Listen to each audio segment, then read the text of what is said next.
They Stalin himself gave orders to give the Roswell material.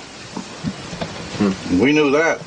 I never gave any discuss with CIA. Only one man at CIA. Did you ever hear the name Frank Hand? No. He was liaison between CIA, the White House, and Department of Defense. Brilliant guy. You discussed it with him? Yeah, he was a good friend of mine. Now, but he and I sparred. He used to sit at the White House, you know, on some of the working groups. Because he was CIA, we sparred for about 8 or 9 months before we became friends. So we didn't trust each other. I was military and he was CIA. He was getting paid by CIA because he was a liaison. He had, his office was in Secretary of Defense office over in the...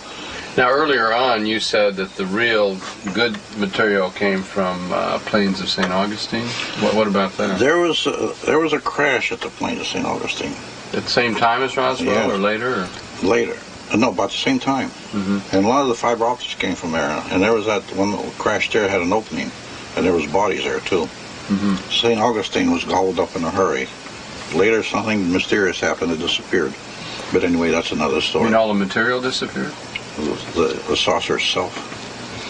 But anyway, that's... Oh, let me add. Yeah. That's... I mean, did you have one? Did they come and take it back, or was it traded back? There was supposed to be a fire and an explosion, but since it didn't exist, nobody could talk about it. You know, one of our greatest covers, as I say, was the policy that says that UFOs didn't exist. If ever it didn't exist, there was no crash. If there was no crash, there was no material.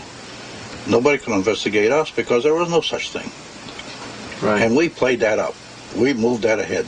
But the more the debunkers screamed, the more better we liked it. They're doing the disinformation for us. But this question is kind of key.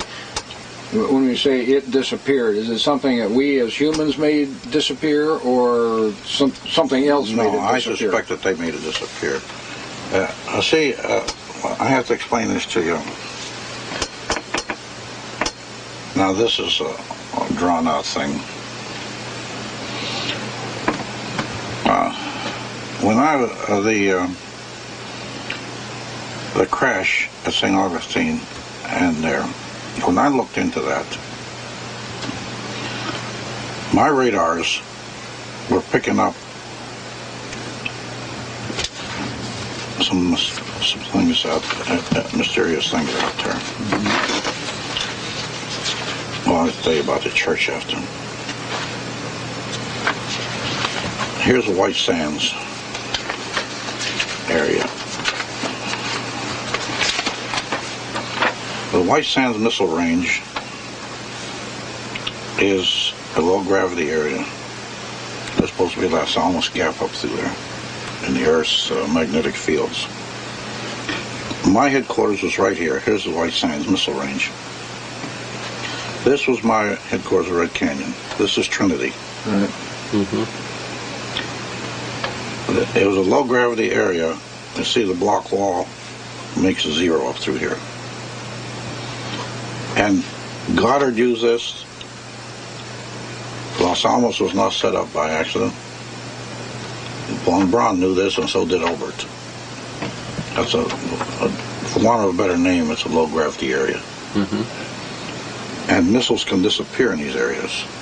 I discussed this with Wilbur Smith. Now, one of my sightings, right here was where the gold mine was. But one of my trajectories, something crashed here that I went out to see. And I went out there in my airplane first, and I went out in the command car. I had a young man that was a whiz on radar, the scopes. And he gave me some indications. Now, once a month, I'd send out trucks on a scavenger hunt. Dig up parts of RCAS, parts of missiles that look good to you and bring them back. And they would. This boy told me that in one particular case, when the missile had disappeared in this gate, and then there was another time there was an explosion, see, because what we do, here's the way we operate. I don't know if you know the way Nike Ajax operates on Nike. It doesn't, we don't fire these at slant range. Right. They fire up this way and then they dive. Right. The moment the big radar locked on a plane, it would transfer it to the acquisition radar. The one looked like a tub. Right. The acquisition radar, now one of the target track radar would be locked on the missile standing up on its launcher. The other radar would lock on the target, pencil beam. That would lock on the target. The acquisition radar would transfer it automatically in a computer to the. Then the boy would put that in a gate. And when our missile would dive in, it was supposed to, when it get in the gate, that's when the explosion. The computer would, and I trained my boys, I told them now, man, the moment that missile take off, I want you to drop your hands. Because they could adjust with a little dial. Drop your hands, let the computer do it. I made the first perfect missile shoot. It worked. Don't try to put any human, that computer's better than you are. And it worked.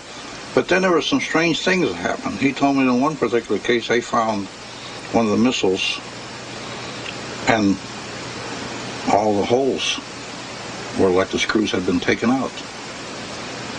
The engine looked like it had been taken apart by hand.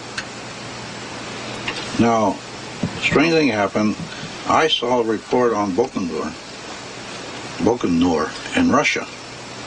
UFOs came over to the airdrome, and the next day they found the tower fell apart.